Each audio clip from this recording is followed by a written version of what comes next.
Chapitre 3. Un être d'énergie. La principale raison de la venue de Louise pour faire la séance était de trouver la cause de sa peur de l'abandon qui semblait la hanter depuis toujours. Elle semblait être à la recherche constante de son peuple. Elle voulait savoir comment les localiser et se relier à eux, quels qu'ils soient. Elle était activement impliquée dans des groupes métaphysiques et dans l'enseignement, et elle avait appris beaucoup de choses. Il y avait pourtant ce trou béant dans sa vie qu'elle cherchait à combler, un sentiment de vacuité, d'insatisfaction et de perte qui n'avait aucune explication logique. Bien sûr, nous nous attendions à trouver les réponses dans quelque chose qui était arrivé dans une vie passée. Mais le SC en avait décidé autrement. Rappelez-vous, il possède une logique complètement étrangère à la nôtre parce qu'il voit l'image en entier. Quand Louise est descendue du nuage, elle vit un étrange paysage. Le paysage était composé de pics escarpés, certains très hauts et d'autres plus petits. Le sol tout entier était couvert de ceux-ci, sans rien d'autre. Leur couleur est d'un brun clair avec des éclats comme si c'était des cristaux. Tous sont hérissés et pointus. Je me suis demandé comment quelqu'un pourrait se déplacer et marcher sur une telle surface. Elle dit qu'elle n'était pas debout, qu'elle survolait la scène en flottant. Les pics sont trop pointus, tout est trop pointu. C'est comme si les cristaux étaient des pics dans d'autres pics. Et ils ont la même forme que les pics acérés. Ils sont longs, scintillants et pointus.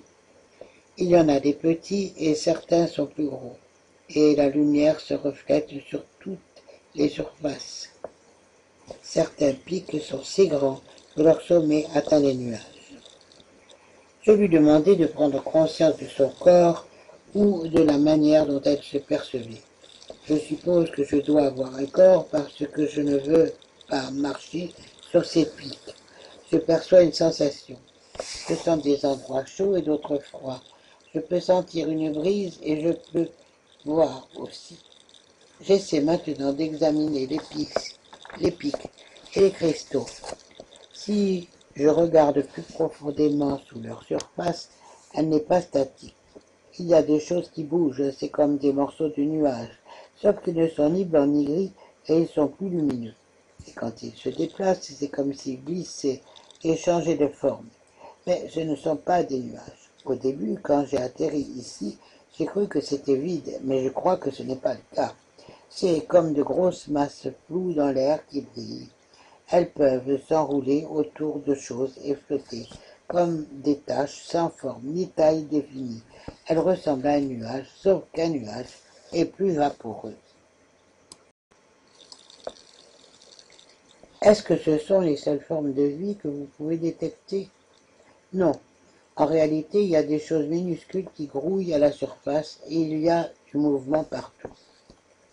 Pensez-vous que ces masses floues sont des êtres conscients, sachant des choses?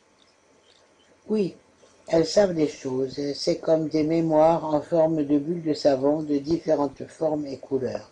L'information se trouve à l'intérieur. Ok, qu'en est-il de vous? Pensez-vous être l'une d'elles? Rire. C'est ce que je me demande. Je peux certainement flotter et je peux certainement changer de position. Je n'ai aucune idée de ce à quoi je ressemble. Je sens des choses comme le chaud et le froid. Je peux changer de forme comme si ce n'était rien. Ces autres êtres flottent tout autour et ou nagent. Certains d'entre eux sont si près de la surface qu'ils sont dessus. Je ne sais pas si je suis comme eux ou pas. Vous pouvez le découvrir, l'information est là. Êtes-vous comme les autres? En quoi êtes-vous différente? C'est comme une forme de vie plus simple, c'est une transition. Ce n'est pas comme un corps, ce n'est pas de la pure lumière non plus. Et je me suis juste arrêté là, je ne me suis pas exactement comme ça. Une soudaine révélation. Ah, je suis en mission. C'est comme une étape de repos, c'est un endroit entre deux. Je suis en route pour rentrer à la maison et ceci n'est qu'un lieu de repos. Êtes-vous plus évolué et eux plus simples? Oui. Et vous pensez que vous êtes en route pour rentrer chez vous? Oui. Que voulez-vous dire? En murmurant. Ben, c'est là où je vis. Vous êtes allé ailleurs? Oui. Racontez-moi, où étiez-vous? Sur terre. Je n'y retournerai pas. C'est pourquoi je suis dans ce lieu de repos avant de rentrer à la maison pour être purifié. Sur terre, tout est fait.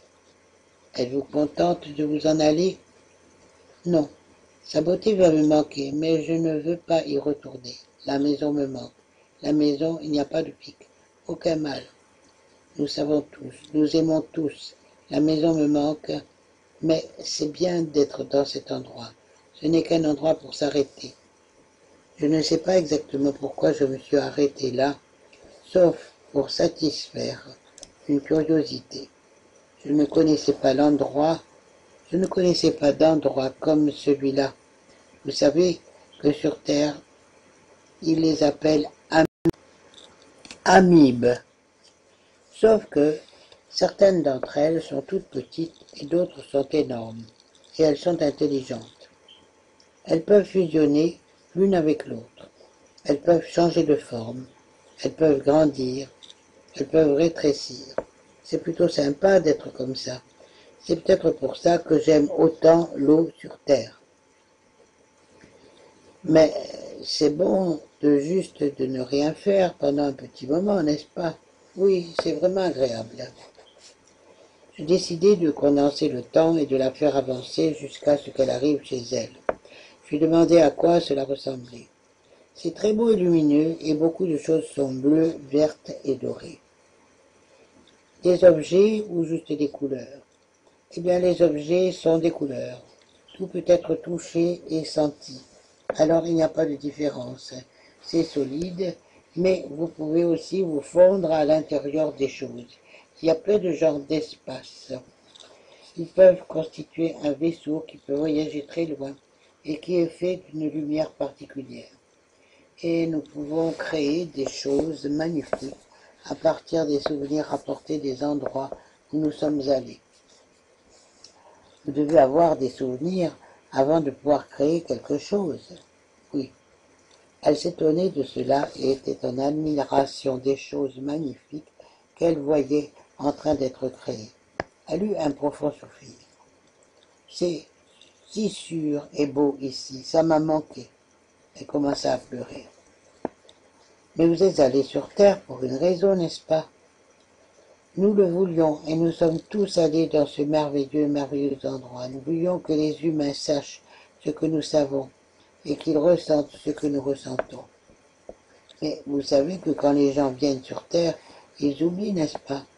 Certains d'entre eux oublient, certains non. Est-ce plus facile quand ils oublient? Non, au contraire, ils sont submergés par tout cela. Ils souffrent et sont coincés dans la matière. Non, c'est plus facile en se rappelant. S'ils sont assez courageux pour le dire aux gens, mais beaucoup sont effrayés. Certains savent qu'on ne les croira pas et d'autres oublient simplement. Mais c'est si beau là-bas. Et nous sommes aussi venus ici pour visiter la terre et récolter des souvenirs afin de pouvoir être plus créatifs et nous pouvons ainsi faire plus de choses pour les autres. Donc, vous devez expérimenter la vie physique pour avoir des souvenirs. Oui. Sans cela, vous ne pourriez pas créer. Est-ce que c'est ce que vous voulez dire? Nous pouvons créer. C'est notre essence.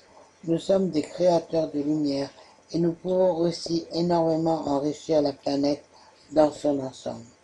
Vous voyez, tout est interconnecté ici. Néanmoins, ce n'est pas ce que les gens pensent sur Terre. Mais il y a d'autres planètes qui sont différentes. Sur ces dernières, tout le monde sait qu'il est facile d'envoyer des messages. C'est facile de se connecter, de se déplacer, de voyager. C'est facile. Parce qu'ils n'ont pas oublié ce qu'ils étaient supposés faire, oui. Mais est-ce que cela ne fait pas partie du test, d'oublier quand vous venez sur Terre? Non. En fait, je pense que si nous élevons de plus en plus leur conscience sur terre, ils vont se rappeler. C'est ce que nous voulons tous faire pour eux là-bas. Ainsi, ils se traiteront mieux les uns les autres, et ils n'auront donc plus à apprendre leurs leçons par la souffrance. Ce n'est pas nécessaire. C'est ce qui a été fait, mais cela n'a pas besoin d'être ainsi. C'est plus simple de se rappeler sans la souffrance. C'est ce que vous voulez dire? Oui. Mais les humains n'écoutent pas, n'est-ce pas? Non, pas toujours. Est-ce que vous savez que vous parlez à travers un corps qui vit maintenant en tant que Louise? Oui, mais c'est ma maison dans cette vie. Je me demandais si c'était avant qu'elle soit entrée dans le corps de Louise. C'est avant et c'est aussi après. Donc après avoir fini ici, elle rentrera chez elle au même endroit, oui. Et si elle était si heureuse là-bas et que c'est si beau là-bas, pourquoi a-t-elle décidé de revenir en tant que Louise? Avant Louise, elle était bénévole pour venir sur Terre. Elle y est donc retournée encore et encore. Oui, mais Louise est la dernière incarnation, je le sais, parce que ce sera terminé après Louise, et elle retournera chez elle comme je suis maintenant. Donc vous pensez qu'à ce moment-là, elle aura terminé ses leçons. Sur Terre, oui, pas toutes les leçons. Savait-elle en venant que ceci serait sa dernière fois? Oui. C'était difficile, n'est-ce pas? Oui. Y a-t-il une raison pour laquelle elle s'est créée autant de difficultés? Être aussi complète que possible. Que voulez-vous dire?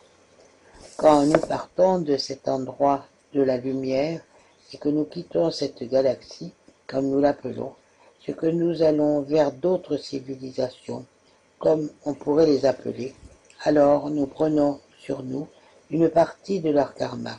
Ensuite, nous appuierons tout notre karma humain de ce voyage. Ainsi, Louise a également été en d'autres endroits à part la Terre. Et vous dites que vous prenez du karma d'autres endroits? Le karma que Louise a pur vient seulement de sa vie humaine.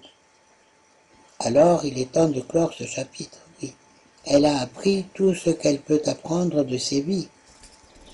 Pas seulement apprendre, mais aussi contribuer, pour la raison que le voyage était de participer. À quoi était-elle censée contribuer? Enseigner aux gens à penser, comment aimer, comment prendre soin les uns des autres, avoir la foi, comment créer la paix, surmonter la maladie, être en connexion avec la nature, qu'au comble du désespoir existe cette connexion, qu'ils peuvent vivre ensemble en harmonie, que la guerre est quelque chose qui pourrait mettre fin à une vie.